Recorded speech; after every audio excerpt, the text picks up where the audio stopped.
Yo, what is up? It is your boy Zether, back at it again with the finale to What If Deku Had the Golden Touch. Now, I know a lot of you guys actually really enjoy this series, and I've definitely been getting I can't talk. Anyways, and I've definitely been getting a lot of people telling me, yo, when is the next part coming out? And now it's here, and we're finally officially going to be ending the series. I know, guys, this series, it was pretty fun to record, and I'm not gonna lie, I've had a lot of fun doing this, but all good things must come to an end. And with this ending, there will definitely be brand new what ifs taking its place, which I'm hoping you guys will love. But with that being said, let's get into the recap and then get started. Alright, so basically on the last part, we had ended up going over a little bit of, a couple of things. We had ended up essentially going over, the little... we pretty much went over the USJ, essentially. We had also gone over, the little training with Deku and Araka that they had ended up doing. And we had also pretty much gone over the UA Sports Festival, which ended up with Deku pretty much winning and making Todoroki and Bakugo look like their fodder. And we had also pretty much left off on the note that Deku had ended up just recently picking his hero name, with him picking the name of Midas, as this is when Deku would essentially decide where he's going to be going for, his training, as this is where essentially Deku would end up picking the hero of Best Jeanist, as he would then look around and begin to ask people where they're going to be going, as Bakugo would then show that he's actually also going to end up going with Best Jeanist, as Deku would look towards him, and they would then look at each other, as they would then be like, alright, as this is when Deku would look towards Bakugo and say, I guess we're going to be learning at the same place. As Bakugo would say, yeah, seems like it. As this is when we would proceed to have, Deku and Bakugo essentially taking the train to go with Best Jeanist, as, Deku would proceed to just be texting Araka on her phone that he had ended up buying for her, as he would tell her that she better keep up with her training that she's doing with, hand-to-hand combat and her own quirk while she's at her, agency that she's going with. As Araka would text them, of course, and this is when Deku and Bakugo would be taking the train. As Deku and Bakugo would proceed to have a little bit of a conversation, talking about, their differences and, how everything has changed from, that day that Deku had pretty much turned, Lord Explosion Murder into gold. As, this is when Bakugo would say that, yeah, I was forgiven, I don't really mind it anymore at this point. As this is when Deku would say, yeah, sorry about that. As this is when Bakugo would say, so, how do you think this training's gonna go? As Deku would say, honestly, I don't know. I really just came to Best Jeanist because I wanted to learn more about hero patrolling, not as much as, getting stronger, because I think in that department I'm pretty well off and well-rounded. As Bakugo would say, you think this is as strong as you can get? You have way more potential ahead of you if you keep trying. As Deku would look towards Bakugo and say, thanks, you too. As this is when Bakugo and Deku would look towards each other and chuckle, as they would proceed to pretty much just keep having a little bit of a conversation up until they arrive at Best Jeanist's agency. Now, as soon as they arrive at his agency, Best Jeanist would look towards Bakugo and Deku as he would say, so both of you ended up coming. This is perfect. As he would then look towards them both and tell them that for Deku, he's going to be training and patrolling and how to be a pro hero in the more technical side of things. And for Bakugo, he's going to be changing his little weird nature of his, and he's going to make Bakugo, be stronger and make him a little more chilled out than what he already is. As Bakugo would actually have a way easier time getting chilled out, and they would also be doing some sparring with each other as well as with Best Jeanist during the time that they're here. As the agency would pretty much go as you guys would imagine. There wouldn't really be too great of threats, and Bakugo and Deku would just have a lot of, light sparring with each other and some pretty great battles with, Best Jeanist, as Best Jeanist would tangle, Bakugo up, as he would try to do the same to Deku, but Deku would turn the thing to gold, as Deku would use his golden domain to pretty much turn, Best Jeanist into gold. And that's essentially how that would consist. In terms of the Hosu City incident, I know a lot of you guys may be wondering what's going on there. See, if you guys remember on the last part, Deku had actually ended up taking care of Shigaraki, meaning that there is no Hosu incident. And with the only changing to the arc being that in this version of events, Ida actually does ending up getting killed because there's nobody there to defend him. Endeavor never goes there, meaning that, and Deku never goes there, so there's really nobody there to save him. So Ida ends up dying, and everybody else pretty much just has their internships go as as smoothly as possible, just pretty much having a great time and learning as much as they can under their tutors or their mentors that they're pretty much having. As this is when they would pretty much just just have a normal time, as no Shigaraki and Kurogiri means no Nomu. But a couple of things would actually be happening over on the villain side. Since there is none of this, something else must definitely have to go down, for a couple of extra things to happen. Now, this is when they would pretty much just have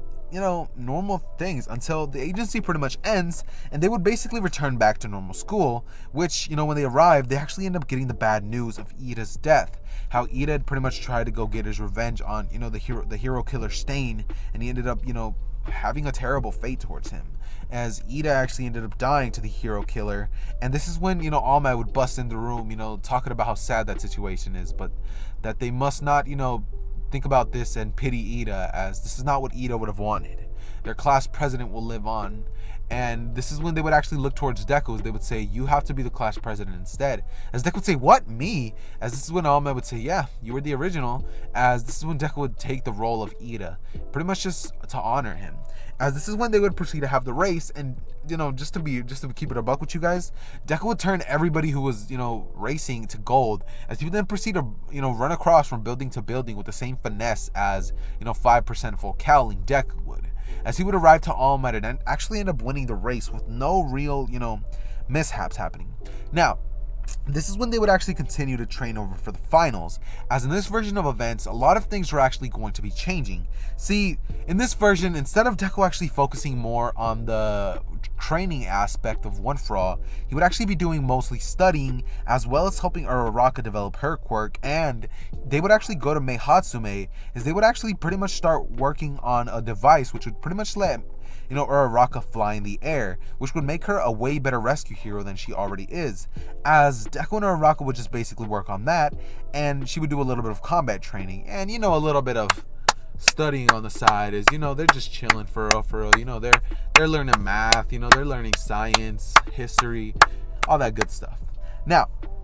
this is when we would essentially have the finals, as in terms of the book stuff, Deku would end up acing it, as nobody really cares about that stuff. But this is when they would now actually get into the actual combat version of things, as this is when Bakugo and Deku would actually go up to All Might. But instead of like how things happened in the original canon, due to Deku and Bakugo pretty much fighting against somebody like Best Genius for a week, they would have actually developed a bit of a teamwork and a dynamic with each other, making the battle against All Might go way smoother, meaning that All Might actually stood no chance as soon as the battle started. Deku and Bakugo would have actually rushed towards All Might, as Bakugo would have acted as a diversion, creating a puff of smoke in front of All Might, as All Might was pretty much blinded. And this is when Deku would step on in there, as he would say, Golden Domain, as All Might would try to jump into the air, but this is when Bakugo would be right in front of him, as he would shoot a full power gauntlet explosion right at All Might's face, as All Might would be sent ricocheting onto the floor, as All Might would turn into gold immediately. And this is when Deku and Bakugo would run out of the arena, as they would end up winning this, and that entire thing would pretty much just go by way smoother. Now, this is when we would actually jump on over to the forest training, which the only real change would be that Bakugo, Deku, and Uraraka would pretty much just be in the back chilling, talking to each other amongst themselves, and the other change would pretty much just be that when they get thrown off, Uraraka actually ends up grabbing Deku, helping him land safely, and that entire little encounter pretty much goes by pretty easy. Now, this is when we're now actually going to go over and jump on over to when, we're now doing a couple extra things. They would arrive, and in this version, when Koda actually tries to, punch Deku right where he did, Deku would actually turn himself into gold, as Koda would punch him right in the, that area, that special area, as Koda's hand would actually break. He punched gold after all, as this is when Mandalay would rush at Koda, telling him what he did, as this is when Koda would hold his hand as he says, as this is when she would scold him, telling him that if he wouldn't have tried to hit the student, that would have never happened, as this is when she would look towards Deku and tell him that he shouldn't have used his quirk, as Deku would tell her that what was he supposed to do, just get hit there, and she would say that's true, and she would then walk away, as they would pretty much just have their lunch. And when the hot spring stuff happens, Koda would actually be angry at Deku. Now, this would actually prompt a different situation to happen, as this time the forest training attack would actually end up happening. Or will it? Now, This is when we would actually jump on over to the perspective of the villains, as All For One, during the time that he ended up realizing that he needs a new successor, would have actually found out about the person known as Hisaki, I don't know what his name is. Anyways, Overhaul, okay? Overhaul. As he would have actually ended up talking to him and pretty much told him that he wants him to work under him as the leader of the League of Villains.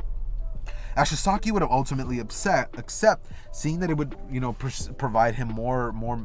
power in terms of men and more money, so more resources for him to pretty much exploit. Now, this is when All For One would basically give him a mission that they have to do before all of that, which is essentially taking down All Might, as the UA trader would have pretty much went in and given them that idea. As in this version, we're going to go ahead and say that the trader is actually going to be Kaminari, as we're going to go with the notion that he has a personality disorder, and instead of having it to where the voltage basically alters him, we could have him have a bit of an alter ego where he's not the traitor by choice, but kind of on without his his knowing. Now, this is when we're now actually going to be having a couple of things happen, as this is when the Forge training arc would pretty much go normal, as Deku would still end up saving Koda and learning about Koda, establishing the little connection. And this is when Deku would have pretty much gone over, as this would have gone by very swiftly, except this time, instead of just Deku going by himself, he would actually have Bakugo and Uraraka tag along with him, as they would actually walk over to him, and as Deku would have explained to them what was going on, as they would end up encountering Muscular, as in this version of events, they would actually lose a lot of the members that they had in canon due to Stain's influence not really being over the villains, as Stain would still be acting as a hero killer far away, as that's something that pretty much would be resolved by the normal heroes, as Endeavor would end up catching him about, 2 weeks later, let's just say that, as he was hunting him down. But this is when we're now going to jump on over to Muscular. As soon as Muscular would reveal himself, Deku would see that Muscular's intentions were definitely to try to kill Koda, as Deku would rush towards Muscular, turning himself into gold, as he would punch Muscular, but this is when Muscular would laugh, saying it tickles, as he would rush towards Deku and begin to throw a flurry of attacks at him, as this is when Deku would basically come in contact with Muscular, as he would turn him into gold upon contact. And this is when they would have actually never found out about Bakugo being taken, as this is when they would run around and help Tokiyami, as well as Todoroki was having a much harder time dealing with the villain Moonfish, as he would definitely still be there, but in terms of Spinner, Magma, Dabi, Toga, those people who are pretty much key players would not be there, as instead they would have 2 other Nomus replacing them and a bunch of other low-class villains, as the pro heroes who were actually there were actually taking care of that. And in terms of All For One and All Might, they would actually be having a little bit of a battle on their own, as that battle would pretty much go as you guys would expect, just like in canon, except since this version of All Might is actually healed up, he would actually be able to get the upper hand on All For One, as he would actually be able to take him down very swiftly. And since this version of All For One didn't have a clue that All Might was back at his prime, he wouldn't have even realized that this battle was, it was over before it even began. As this is when they would run around the forest with Todoroki and Bakugo, as Mr. Compress would have essentially just landed, as he would grab Bakugo, and this is when he would basically rush on over to Overhaul, as they would have revealed Overhaul's location, as Deku would have blitzed on over there, running as fast as he could, physically, as he would arrive there. As Overhaul would begin to say, "So you're the kid who's been giving us all that problem." As this is when Deku would say, "Who are you?" As he would say, "The League of Villains is under new management. A much more refined management, you could say." As he would proceed to take off his gloves and say that you can either have this go by fast or you could have a slow and painful death. As Deku would look towards Overhaul, he would say, "You're not doing anything." As this is when he would then have Uraraka, who would actually ended up tagging along with them, seeing as there was no Toga, and she was already there from the beginning, she would have ended up touching Deku, making him weightless. As Deku would proceed to run, being even faster than normal,